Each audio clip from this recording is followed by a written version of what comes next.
Welcome to our voice. నేను journalist నవత. మొత్తానికి ఉమ్మడి పౌరసత్వ స్మృతి సిఏఏకి సంబంధించి గతంలోనే మనం చెప్పుకున్నాం. పశ్చిమ బెంగాల్కి సంబంధించిన ఒక నేత వారంలో భారతదేశంలో సిఏఏ అమలు కాబోతోంది అంటూ చెప్పాడు.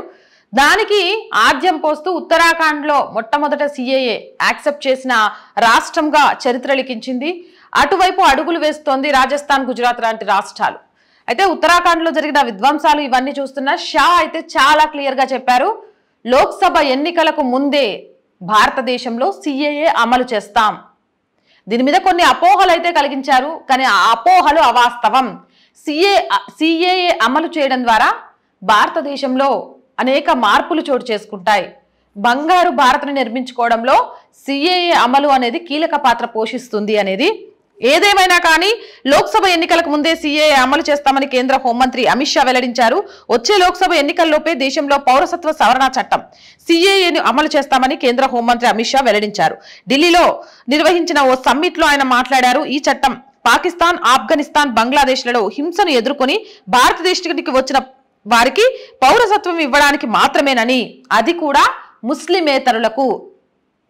క్రిస్టియన్, సిక్, జైను ఇలా మైనారిటీలందరూ వస్తారు, కానీ పాకిస్తాన్ నుంచి కానీ, ఆఫ్ఘనిస్తాన్ నుంచి కానీ, బంగ్లాదేశ్ నుంచి కానీ వచ్చిన ముస్లిమ్స్కి మాత్రం ఇక్కడ భారత పౌరసత్వం రాదు. ఎందుకు అంటే దీనికి సంబంధించి సిఏఏపై పూర్తి క్లారిటీనిచ్చే వీడియో మన ఛానల్లోనే చేశాము.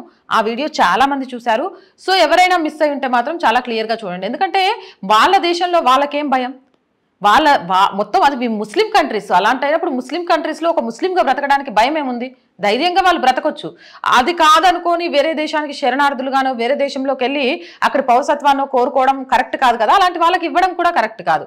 కాబట్టి ఎవరైతే ముస్లిం దేశాలలో ఊచకోతకు, అణచివేతకు గురవుతున్నారో, హిందువులు కానీ, క్రిస్టియన్స్ కానీ, జైనులు కానీ, పార్షులు కానీ, ఇలాంటి వాళ్ళందరికీ కూడా భారతదేశంలో ఆశ్రయం ఇవ్వడమే కాదు, భారతదేశ పౌరసత్వం ఇస్తాం. ఇదే సిఏ. అంతేగాని ఇక్కడున్న వాళ్లకు సంబంధించి ఎలాంటి అన్యాయము జరగదు అనే విషయాన్ని కూడా చెప్పారు. భారతదేశానికి వచ్చిన వారికి పౌరసత్వం ఇవ్వడానికి మాత్రమే, ఎవరి పౌరసత్వాన్ని తీసివేయడానికి కాదని స్పష్టం చేశారు. కానీ కొందరు పని కట్టుకుని సిఏఏకు వ్యతిరేకంగా ముస్లింలను రెచ్చగొడుతున్నారని విమర్శించారు. దేశంలో సిఏఏను అమలు చేస్తామని హామీని గతంలో కాంగ్రెస్ ప్రభుత్వం విస్మరించిందని ఆరోపించారు.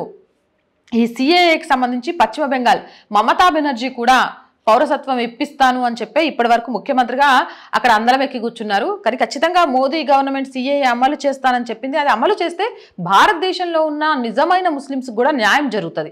ఆ విషయాన్ని ప్రాపర్ వేలో చెప్పకపోవడం వల్ల ఇక్కడున్న ముస్లిమ్స్ తమకేదో అన్యాయం జరుగుతుందనే ఒక అపోహతో ఇక కుహానా రాజకీయ శక్తులు ఓటు బ్యాంకు, సీటు బ్యాంకు కోసం చేస్తున్న దాంట్లో చిక్కుకుంటున్నారు. నిజంగా కూడా సిఏఏ అమలయ్యి ఇక్కడ అక్రమంగా చొరబడ్డ వాళ్ళందరినీ ముస్లింలను పంపించేస్తే ఇక్కడున్న భారతీయులకు సంబంధించిన ముస్లిమ్స్కి చాలా ప్రతిఫలాలు అందుతాయి.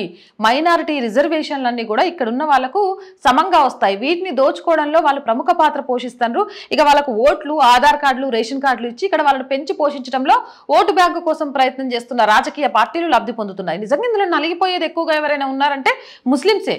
ఎందుకంటే అన్య దేశాల నుంచి, వాళ్ళ దేశాల నుంచి వాళ్ళకే రక్షణ లేదని భారతదేశంలో వచ్చి పౌరసత్వాన్ని తెచ్చుకొని ఇక్కడ భారత ప్రభుత్వం ఏదైతే ముస్లింలకు సంబంధించి రిజర్వేషన్లు కల్పిస్తుందో, ముస్లింలకు సంబంధించి ఫండ్ రిలీజ్ చేస్తుందో దాన్నంతా కూడా వాళ్ళు అనుభవిస్తున్నారు. అది అనుభవించకుండా భారతీయ ముస్లింస్కి దాని ఫలాలు అందాలి అంటే ఇలాంటి చట్టాలు అనేవి కఠినతరమైనవి రావాలి. అలాంటివి వచ్చేటప్పుడు సంయమనం పాటించాలి. ఏం చెప్తున్నారు, ఏం జరుగుతుంది అనే విషయంలో ఒక ఆలోచన తీసుకోవాలి. ఎవరైనా ఏదైనా చెప్పగానే రెచ్చిపోయి రాళ్ళదాడి చేయడమో, మనుషుల్ని చంపేయడమో, లేకపోతే మానవ మృగాలుగా మారడమో ఏమాత్రం కూడా సమంజసం కాదు. మనిషికి మృగానికి ఉన్న తేడా ఏంటి అంటే ఆలోచించే తత్వం, స్పందించే తీరు. అవే కోల్పోతే మనిషికి మృగానికి తేడా ఉండదు. కాబట్టి సిఏఏ విషయంలో ఎలాంటి అపోహలు ఉన్నా సరే పక్కన పెట్టేయాలి. అమిత్ షా అన్నట్టుగా లోక్సభ ఎన్నికలకు ముందు సిఏఏ అమలైతే నిజంగా ఒక పెను మార్పు భారతదేశంలో ఆఫ్టర్ ఎలక్షన్స్ మనం చూడబోతాము అనే దాంట్లో ఎలాంటి సందేహం లేదు. ఈ వీడియోపై మీ అభిప్రాయం, సిఏఏపై మీ అభిప్రాయం ఏంటనేది కింద కామెంట్ సెక్షన్లో తెలియజేయండి. ఇలాంటి మోర్ వీడియోస్ కోసం మన ఛానల్ వెంటనే సబ్స్క్రైబ్ చేయండి. ఈ వీడియో నచ్చిందా లైక్ చేయండి, షేర్ చేయండి. ఇలాంటి మోర్ వీడియోస్ కోసం పక్కనే జాయిన్ అనే బటన్ ఉంది. జాయిన్ అనే బటన్ పై క్లిక్ చేసి ఏదో ఒక లెవెల్లో మన ఛానల్కి సపోర్ట్ చేయండి. అండ్ స్క్రీన్ మీద మన అకౌంట్ డీటెయిల్స్తో పాటు ఫోన్పే, గూగుల్ పే నెంబర్ కూడా ఉంది. మీకు తోచిన ఆర్థిక సహాయాన్ని చేయడం ద్వారా మన ఛానల్ డెవలప్మెంట్లో మీ వంతు పాత్ర పోషిస్తారని ఆశిస్తున్నాను. Stay with us.